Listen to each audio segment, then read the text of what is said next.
Rayquaza, the sky-high Pokémon, and King Ghidorah, the one who is many. These great dragons are truly forces to be reckoned with within their respective verses. In a battle of green versus gold, which dragon would most likely come out on top? My name is Umbra, and join me as we discuss who would win in a battle between Rayquaza and King Ghidorah. Let's go over the rules. In this scenario, Ghidorah from the Monsterverse seeks to terraform the Pokémon world. However, he is met in opposition in the form of Rayquaza, the Pokémon god of the sky. This will be a battle to the death.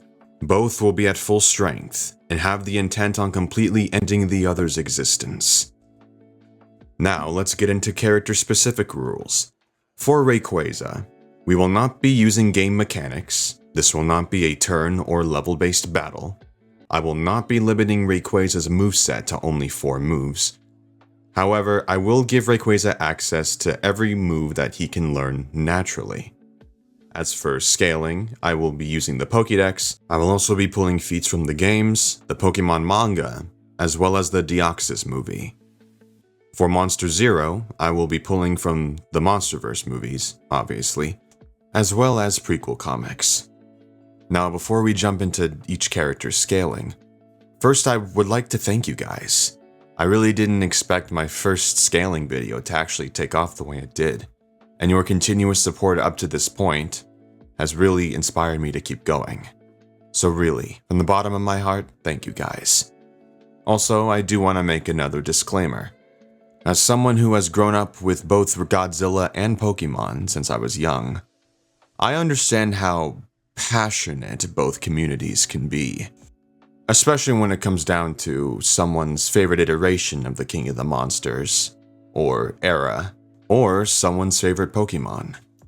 However, I do want to establish, and this goes for future videos as well, throughout these battles, even if I have a personal favorite, I'm not going to make up information to just ensure that my favorite character out of the two is going to win.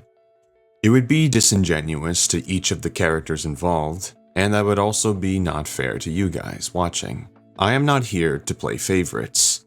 My goal is to provide my own personal interpretation of a hypothetical fight between two fictional characters that have their own unique power sets and answer the question, who I think would win out of the two of them.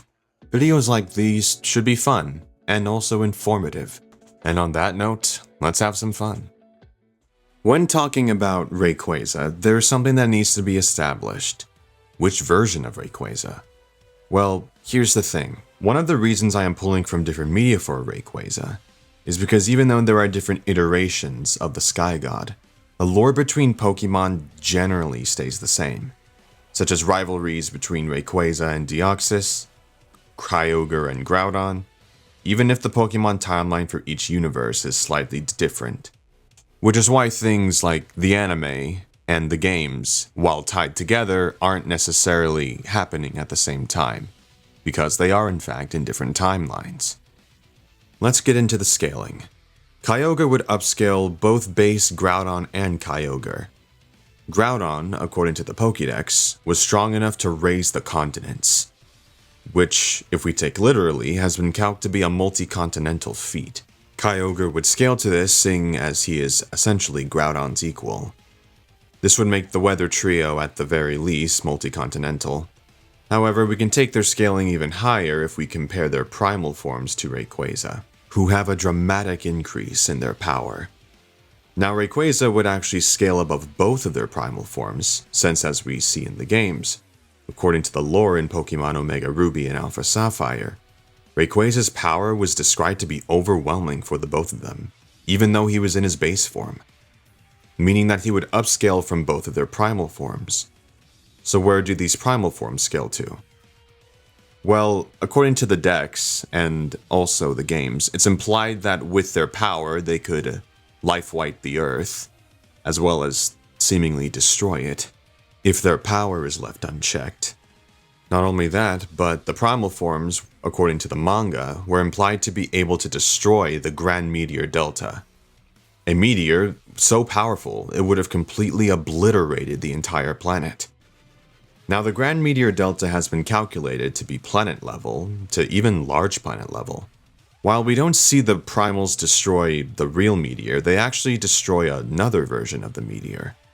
However, this version of the meteor was at least 100 times, maybe 200 times weaker, putting the meteor to around small planet at the very least, to planet level. Rayquaza would upscale, and since he is above both of the primals, he would still be within that planetary tier of power. Not only that, but Deoxys was actually inside of the meteor, controlling its power with its telekinesis. Being that he was controlling the meteor and also inside of it controlling it, he actually would scale to its destruction as well, meaning that he would also be within this planet to large planetary tier of power. And since him and Rayquaza are rivals, Rayquaza would scale to this as well, if not directly above, seeing as he is capable of vaporizing Deoxys' body. Now let's talk about the meteor that Rayquaza destroyed.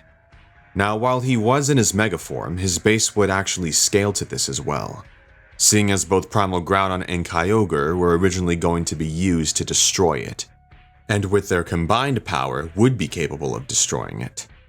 Now, even though the meteor's size is slightly inconsistent visually, we know from the games that it is at least 6 miles in diameter, and would have obliterated the planet. In order for Rayquaza to have destroyed the meteor, he would have needed to output energy within the quettatons, or large star levels of attack potency, to cancel its momentum and completely destroy it the way it did. And seeing as each individual primal would scale to this would mean each one individually is around star level, putting Rayquaza's attack potency, at the very least, planetary, to having enough power to destroy a large star. Now let's talk about speed.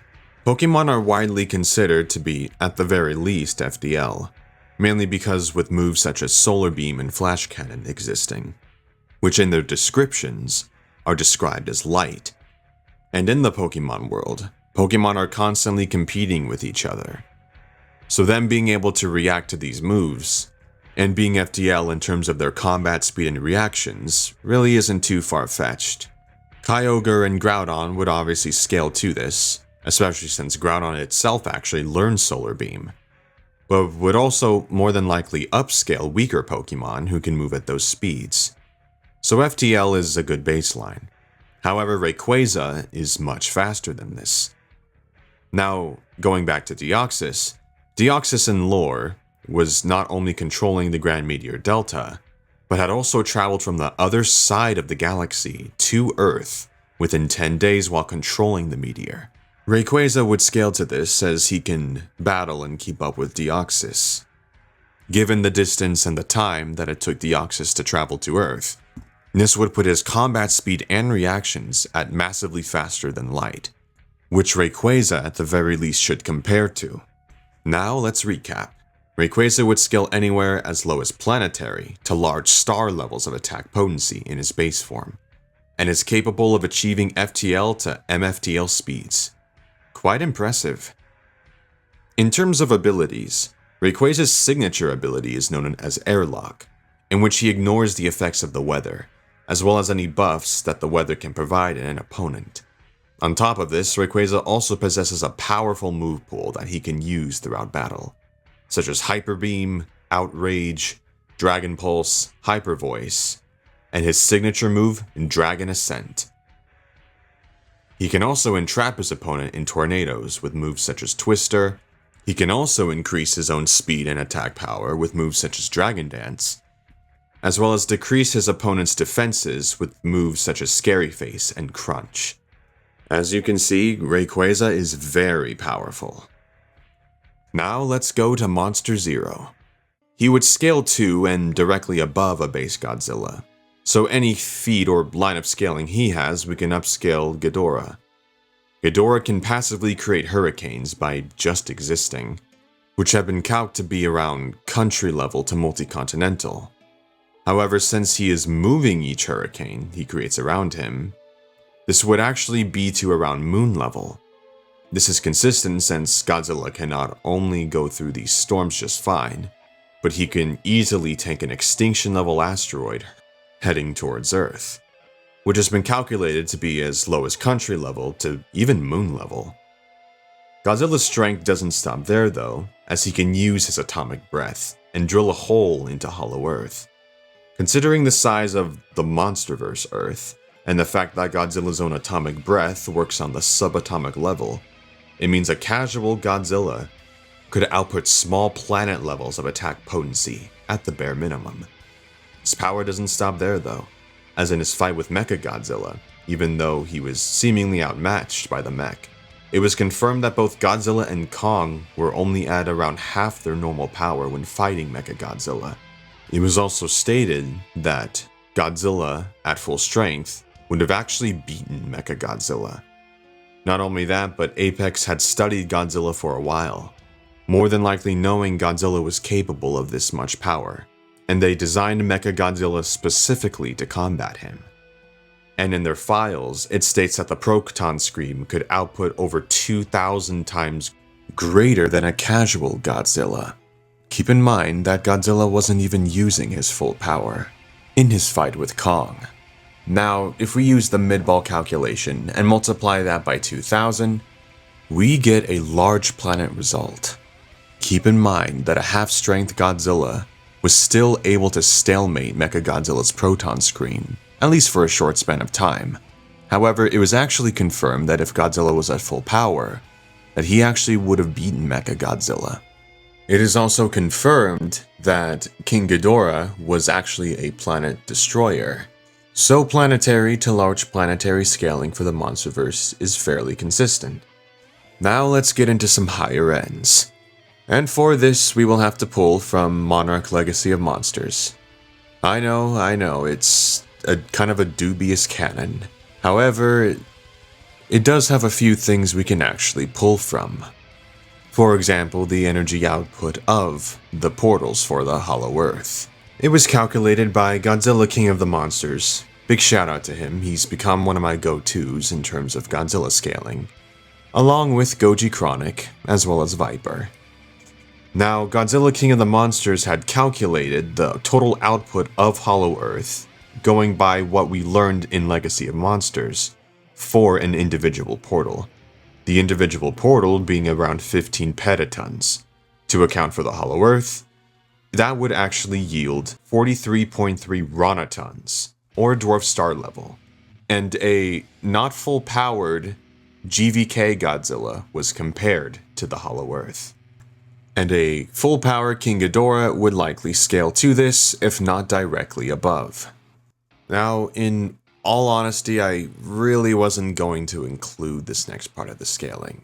It takes certain elements from the New Empire, which there is a lot of heat and debate over in terms of the shifts of power within the Monsterverse now. New information is bound to come out, and we will more than likely get new things, but I'm sure it's going to be brought up anyway, so I might as well mention it here. So it was confirmed that Shimo had originally ended King Ghidorah's original rampage, even though previous lore has established that Godzilla was the one who had won in Antarctica. While it is possible that they did tag team, however, this is just speculation.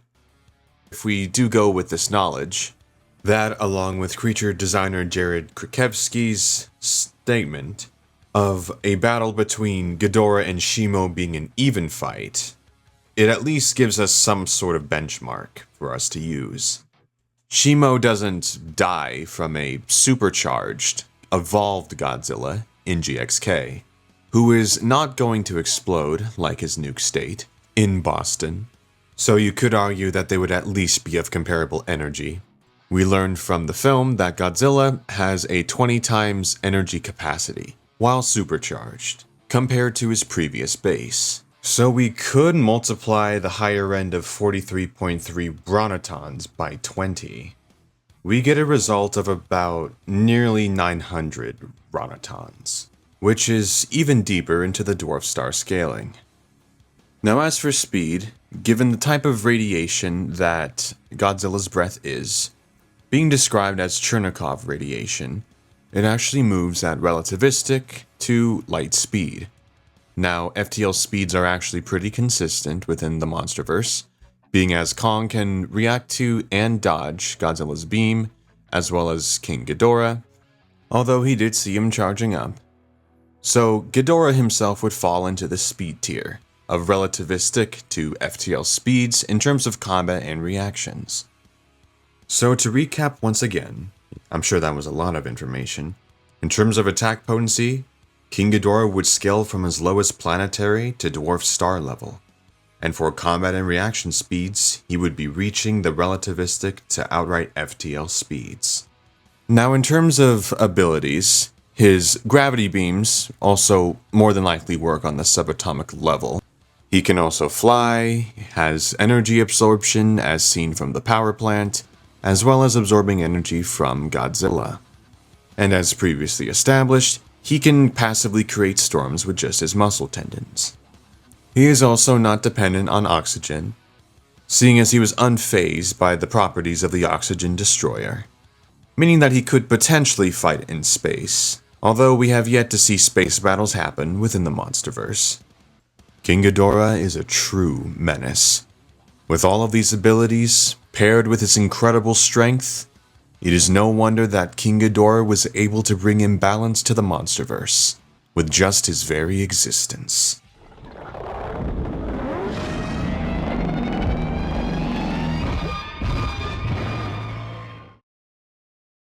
Now comparing the power output and speed between the two of them, it's quite clear that Rayquaza possesses a significant advantage over Monster Zero. Not only is Rayquaza over 13,000 times stronger, but he is also over 900 times faster.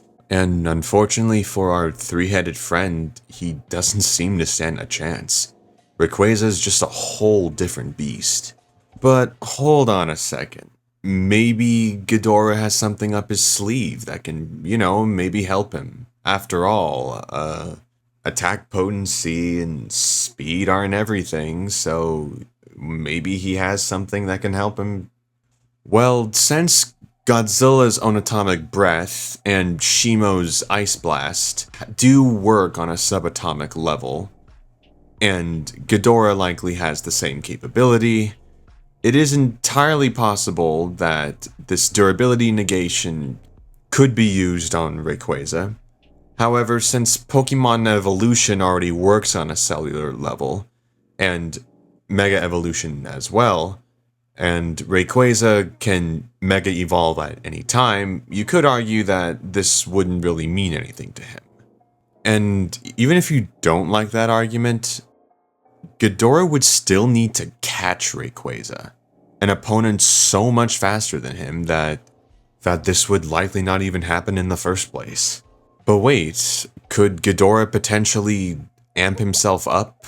After all, a single power plant could amp him up over 100 times his normal strength, if we're taking the novelization literal. Well, even if we multiply the established number by 100, it only yields to 866 quetatons, which is still not enough to close the gap. And even if he potentially could, he would still be at a massive speed disadvantage. But wait, what about size? Well, in case you don't know, while I do believe size does matter in an inverse setting, normally the bigger monster is the stronger one. However, this doesn't really apply to a cross-verse setting, where different verses have their own different unique power outputs. So, size here wouldn't really be a factor. Rayquaza could just easily wear down Monster Zero with little to no problem. But what about regeneration? Well, his regeneration is fairly slow. Sure, it's impressive, but compared to the speed difference, it's still very slow. Not only that, but Rayquaza has battled Deoxys, who has superior regeneration to Monster Zero, and is so much faster than him too. And none of this is even bringing up Mega Evolution, which Rayquaza can do anytime he wants as long as he uses Dragon Ascent. I guess the only possible way to get Monster Zero even higher is if you take some of the cosmic statements from Greg Keyes, where he says, out of all the natural phenomena within the physical universe, Godzilla's atomic breath is the strongest. So if you take this at face value, then this would refer to gamma rays and things such as black holes and supernovas, meaning that Ghidorah would get into the solar system level tier. But even if you go with this, Rayquaza can easily get even higher. Rayquaza in his base form performed much better against Deoxys than Mewtwo did, as mentioned earlier. So you could upscale Rayquaza's Mega Form above Mewtwo's Mega Form, in which Mega Mewtwo had fought a 50% Zygarde. Zygarde, in the manga, was able to hold off Necrozma, who not only passively yields multi-solar system level energy, calculated by the imaginary axis, but could also shine its light through ultra wormholes, which are potentially infinite in size. So, yeah, that's at least multi-solar system to potentially high universal scaling, which by that time the battle would likely be over before it would even begin. And even if you don't like this upscaling, Mega Rayquaza can take on multiple legendaries at once, including 2 members of the Creation Trio, so yeah, it would be over. Like, really over. But anyway, that's it for this video. I honestly really hope you guys enjoyed. At least this battle's a lot closer than the last one, I'll say that as much. But please do let me know if, maybe I got a calc wrong, maybe I got something else wrong, maybe I missed something. Please do let me know. Feel free to tell me in the comments. But please be civil about it. But I really hope you guys enjoyed. If you want to show your support, please hit the subscribe button as well as the like button. Let me know what I should do next. With that, peace.